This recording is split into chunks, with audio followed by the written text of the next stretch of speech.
안녕하세요, 뻑갑니다. 오늘도 전예 뻑갑. 제가 어제 잼미님 사건에 대한 해명 영상을 올렸고 이 사건을 다시 한번 설명해 드렸습니다. 그런데 진짜 또 말도 안 되는 소리가 나돌고 있는데 전 잼미님의 사건을 감스트 외질의 남순 탓으로 돌린 적이 전혀 없습니다. 또 지금 이 유튜브판에서 뭔가 선동 DNA를 자극하는 특정 채널에 의해 다들 흥분도가 높아지신 것 같은데 그 BJ들이 도대체 뭔 잘못이 있습니까? 그들이 뭘 했길래 제가 그 BJ 탓을 해요? 처음 성희롱 논란이 있었던 방송 바로 다음날 사과하셨잖아요. 그리고 한동안 자수까지 하셨던 걸로 기억합니다. 이들이 뭘 잘못했길래 제가 그들 탓을 합니까? 그들은 충분히 사과하고 반성하고 안타까워하신 분들이잖아요. 전 이 사태의 발단이 어디에서 시작됐는지를 말하는 겁니다. 그리고 일반 팬과 사생 팬이 완전 다르듯이 감스트를 포함한 다른 BJ들 팬들의 대다수가 아니 99.9% 이상이 정상적인 팬분들이겠죠. 저도 감스트 좋아합니다. 저 관제탑 영상까지 찍었던 사람이에요. 전 제가 1년간의 자숙을 통해 반성했고 다짐했던 부분을 말씀드리면서 아직도 악의적인 프레임을 씌우려고 하길래 사태의 발단과 본질을 말씀드린 겁니다. 어쨌든 뭐 제가 계속 반응을 해주면 어그로에 휘둘리는 것 같아서 앞으로는 그냥 넘어가도록 하겠습니다. 저희 구독자분들을 위해서라도 무슨 말을 해도 욕하고 싶은 사람들에 의해 휘둘리지 않겠습니다. 어쨌든 오늘은 어젯밤에 있었던 구제영 영상과 째양 영상 내용을 총정리하면서 당시 무슨 상황이었는지 분위기를 보려고 합니다. 자, 일단 그 전에 무슨 기사가 떴냐면 째양 과거 제보자는 전 연임 변호사, 최근까지 째양 고문직. 이게 무슨 상황이냐면 째양을 지금까지 괴롭혔던 사람이 전 남친이자 전 대표였죠. 근데 그의 변호사가 있었는데 그 최 변호사라는 사람이 구제혁에게 제보했다는 겁니다. 미친 이걸 지가 왜 제보하고 있는 거야? 그리고 더 황당한 건 그렇게 제보한 변호사가 최근까지도 째양 측에 고문 계약을 맺고 있었다는 거죠. 이건 또 무슨 소리야? 자, 그래서 이번에 째양 측에서 해명 라이브를 했는데 뭐라고 하냐? 구제혁은 자기가 어디서 제보를 받았는데 째양의 탈세에 관한 내용이고 다음은 탈세보다 100배 심각한 내용이다 라는 영상을 찍고 그 영상 주소를 비공개 상태로 째양에게 이메일로 보낸 겁니다. 그래서 무서워 총괄이사가 구제혁을 만났고 그렇게 원치 않는 5,500만원짜리 계약서를 작성하게 됐대요. 그리고 구제혁에게 제보한 제보자가 전 대표의 변호사라는 걸 알고 충격을 받았는데 전 대표와 최 변호사는 형 동생 할 정도로 굉장히 가까웠다고요. 그리고 전 대표가 죽었을 때는 최 변호사가 전 대표의 유서를 읽고 화가 나서 뭘 얘기하냐면 자기가 하는 방향제 좀 광고해달라고 합니다. 내 제품만 좀 질거 한번 좀 해주면 좋을 것 같아. 뭐 크게 요구한 것도 아니고 그냥 우리 제품을 뿌려주면 되잖아, 형.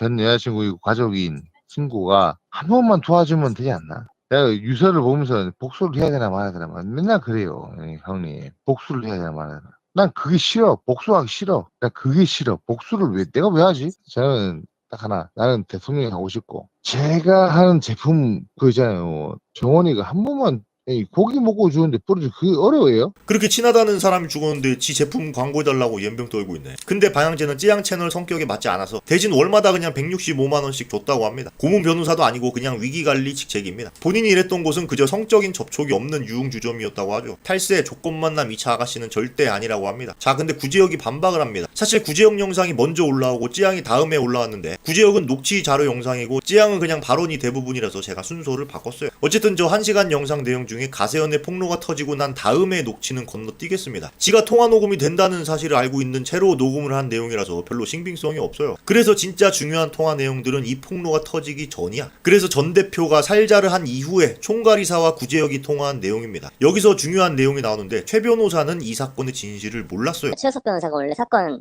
담당 변호사였고 그 분도 피해 사실이나 이런 걸 한 번도 들어가 본 적이 없어. 경찰 조사를 한 번도 들어가 본 적이 없어.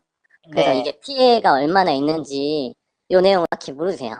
네, 고인님 되신 분의 일방적인 주장에 따라 최 변호사님께서 움직임이 살짝 요소 내용을 하긴 하고 어제도 11시 정도인가 카톡을 문 PD님, 총괄 PD님한테 연락을 했었는데 요소 내용이 충격적이다. 두루뭉실하게 꼭 우리가 사람 죽인 마냥 엊그저께는 그런 식으로 이야기를 했어요. 엊그저께 당일이죠. 당일날 저녁 11시에 고시 PD님이랑 통화했는데 이게 사람 죽일 일이냐 따지씨 연락이 오더라고요. 우리 PD님이 아니 사건 내용 모르시잖아요. 이거 사건 우리가 피해자입니다. 그리고 우리가 죽인 것도 아니고 좋게 좋게 이야기하셨거든요.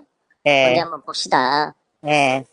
그런 식으로. 그래서 찌양의 피해 사실은 아무것도 모른 채 완전히 전 대표 편이었던 겁니다. 자, 근데 5월 3일자 통화 내용을 들어보면 총괄이사와 최 변호사가 드디어 만나서 오해를 풉니다. 최 변호사도 전 대표의 말만 듣고 찌양에 대해 안 좋게 생각했던 거죠. 경찰서에 있는 고수장 원장이 누출이 됐나봐요.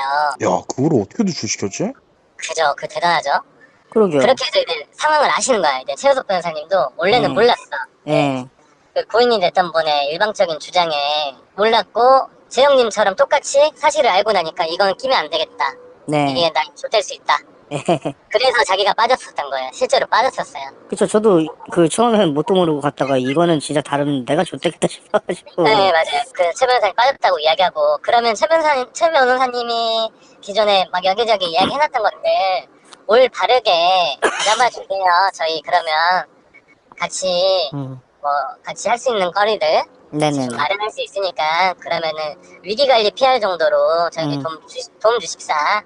잘 됐네요. 네. 네, 그나마 잘 됐어요. 저기 최 변호사님도 이런 악한 감정 서로한테 없이 네네네. 이 사건을 알다 보니까 완만하게 저희 쪽이랑 같이 좀 하고. 그러니까 최 변호사도 전 대표가 나쁜 사람이라는 걸 뒤늦게 알았고, 그래서 총괄이사와 오해를 풀었다고요. 이게 작년 5월 3일 통화 내용이라고 합니다. 그럼 저게 총괄이사는 최 변호사가 이미 제보자란 걸 알고 있었다는 말 아닌가? 근데 쯔양은 이 사실을 어제 알고 충격을 받고 해고했다고요. 그러니까 살짝씩 핀트가 어긋나는 게, 저 구제혁과 통화한 주인공인 총괄이사가 사건을 다 마무리했는데 이런 스토리는 쯔양은 잘 모릅니다.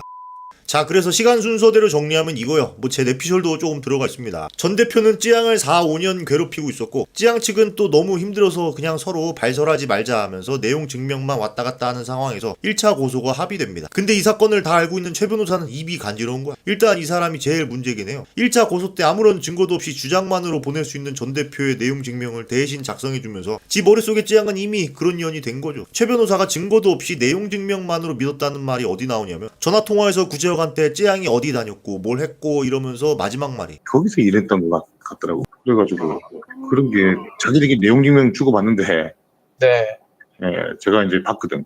서로 주고받고 하면서, 근데 찌양 그 때문에 탈세 같은 거는, 탈세는 또 제가 또 증거를 가지고 있고, 그래서 그러니까 탈세는 증거가 있다는 말은 다른 내용은 내용 증명에서만 봤다는 소리죠. 자, 어쨌든 최 변호사는 전 대표의 변호사로서 전 대표의 주장만 듣고 쯔양에 대해 안 좋게 생각을 했고, 구제혁한테 몰래 뒤로 제보를 한 거죠. 그래서 최 변호사의 제보를 듣고 구제혁도 쯔양에 대해 나쁘다고 생각을 한 거겠죠. 그래서 그때 쯔양에 대한 제보를 받는다고 했고, 그걸 들은 정국진도 예전에 제보받은 내용들이 있었으니까 그걸 바탕으로 둘이 서로 쯔양 뒷담 까면서 나쁘게 얘기를 한 거야. 그게 우리가 처음 들었던 통화 내용이죠. GV80이 어쩌고 2억을 받니마니 이런 내용들. 그래서 구제혁이 욕심이 나서 다음날 소속사에 갑니다. 근데 일단 이렇게 간다는 것 자체가 전 협박이라고 봐요. 왜 갔겠어? 돈 받으러 갔던 거 아니야. 근데 당시 구제혁 입장에서는 이렇게 나쁜 쯔양이라면 좀 내가 해먹어도 되지 않나 라는 생각을 했던 것 같아. 그래서 소속사를 갔더니 이게 무슨 일이야. 알고 보니 전 대표가 아주 쓰레기였고 지금까지 들었던 모든 나쁜 내용들이 다 전 대표 짓이었던 거예요. 그럼 씨발 이런 피해 사실을 알았으면 구제혁은 돈을 받질 말던가. 뭔 컨설팅 계약으로 5,500만 원을 받고 앉았으니까 지금 문제가 되는 거죠. 결국 지가 원하는 걸 얻었네. 자, 어쨌든 구제혁은 돈은 받았으니까 뭐 쯔양 측에 협조를 해줬던 것 같아요. 전화통화 들어보면. 그래서 쯔양 측이 전 대표를 2차 고소할 수 있었는데, 근데 전 대표가 살자를 하게 된 겁니다. 뭐 본인이 누설한 것도 아닌데 갑자기 2차 고소 들어오니까 억울한 거죠. 그리고 최 변호사도 그때까지만 해도 쯔양이 나쁜 사람이라고만 생각했으니까 분노하면서 뭐 복수를 하려고 했는데 안 하겠다니 뭐 이런 개소리 하면서 스스로 생각해낸 게 지 방향제 홍보 좀 해달라고 했던 거예요. 그러다가 결국 최 변호사가 총괄이사를 만나서 진실을 알게 되고, 그렇게 오해를 풀어서 다시 좋은 관계가 됐고, 구제혁도 총괄이사 계속 좋은 관계로 지냈던 것 같습니다. 근데 말이 좋은 관계지 그게 총괄이사의 처세술인지 비 맞춰주기인지는 더 나아봐야 할 듯합니다. 자, 그래서 지금 폭로가 터지니까 구제혁은 아니 지금까지 모든 걸 다 알고 있는 총괄이사는 어디 가고 변호사가 나와서 왜 거짓말을 하냐 이러는 입장 같아요. 쯔양도 이런 업무는 총괄이사한테 다 위임했기 때문에 뭐 그가 그렇게 말하니까 그렇게 생각하는 거겠죠. 그러니까 구제혁이 지금 굉장히 지 혼자 억울하다고 하는 이유가 여기 있는 것 같아요. 쯔양은 총괄이사한테 다 위임을 했던 상황에서 알고 보니 구제혁과 총괄이사 사이에서 엄청 디테일하게 뭔가가 있었어. 지금 구제혁이 들고 나온 내용들 보면 죄다 총괄이사야. 그러니까 현재 상황에서는 쯔양과 쯔양의 변호사의 입장이 아니라 총괄이사 입장이 굉장히 중요한 시점인 걸로 보입니다. 그리고 구제혁한테 제보한 최 변호사라는 사람은 이미 얼굴도 다 나왔죠. 지금 시점 가장 빌런이라고 보여지는 상황에서 그저 가만히 변호사 된 입장으로서, 그리고 당시 그 1차, 2차 고소전의 중심에 있던 사람으로서 이대로 당하고만 있을지도 궁금합니다. 그래서 오늘은 녹취를 들어보면서 다시 한번 크게 상황을 정리해 보았는데 앞으로 더 연장전이 되지 않을까 조심스럽게 생각해 봅니다. 그래서 오늘 한 주평 진짜 레전드다.